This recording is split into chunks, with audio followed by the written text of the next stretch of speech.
အားလုံးပဲမင်္ဂလာပါအခုဗီဒီယိုကလျှက်စစ်လုပ်ငန်းတွေမှာအသုံးပြုနေကြတဲ့ transformer တွေအကြောင်းကိုပြပြပေးသွားမှာဖြစ်ပါတယ်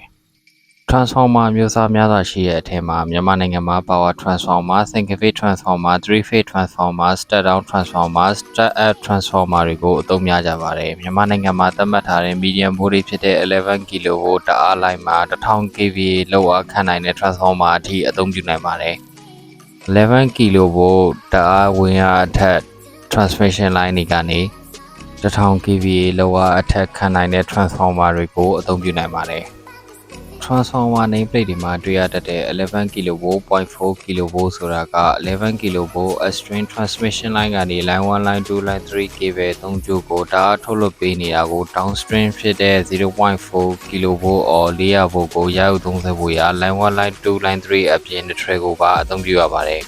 transformer တွေကို body အပြင် lightning arrestor and ကိုပါအချပေးရပါတယ် transformer တွေကို star connection system အသုံးပြုပေးထားပါတယ်မြန်မာနိုင်ငံမှာ line 2 line voltage line 1နဲ့ line 2 line 2နဲ့ line 3 line 3နဲ့ line 1ကို400V အဖြစ်သတ်မှတ်ထားပြီးတော့ line 1နဲ့ line နဲ့ neutral ကိုတော့ 230V အဖြစ်သတ်မှတ်ထားပါတယ်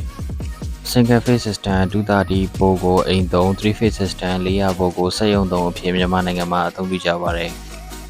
ခုနေတစ်ခုမှာအသုံးပြုဝင်အား23 kV အောက်ဆိုရင် single phase energy meter ကိုအသုံးပြုပြီးတော့23 kV အထက်ဆိုရင် power meter ကို EPC မှာရှောက်ပြီးတော့အသုံးပြုရပါမယ်အသုံးပြုဝင်အား50 kV အထက်ဆိုရင်တော့ကိုယ်ပိုင် transformer ကိုအသုံးပြုပေးရပါတယ်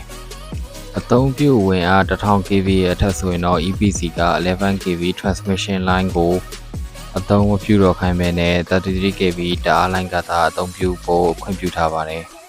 စက်ရုံတော်တော်များများကအသုံးပြုဝင်အား1000 kV အထက်များတာကြောင့်စက်မှုဇုံတွေမှာ33 kV transmission line တွေကချိတ်ဆက်အသုံးပြုခွင့်ပြုထားပါတယ် transformer အသုံးပြုဝင်အားတွေကတော့100 150 200 250 315 400 500 600 800 1000 1200 1250 1600 2000 kV အထိအများဆုံးတွေ့ရပါတယ်2000 kV အထက် transformer တော်တော်များများအသုံးပြုခြင်းနဲ့ဆိုရင်တော့ customize မှာယူသုံးစွဲနိုင်ပါတယ်အခုဗီဒီယိုလေးကိုအားလုံးပဲနားလည်လိမ့်မယ်လို့မျှော်လင့်ပါတယ်အခုလိုနောက်ထပ်ဗီဒီယိုတွေမှာပြန်လည်ဆုံတွေ့ကြပါမယ်အားလုံးကျေးဇူးအများကြီးတင်ပါတယ်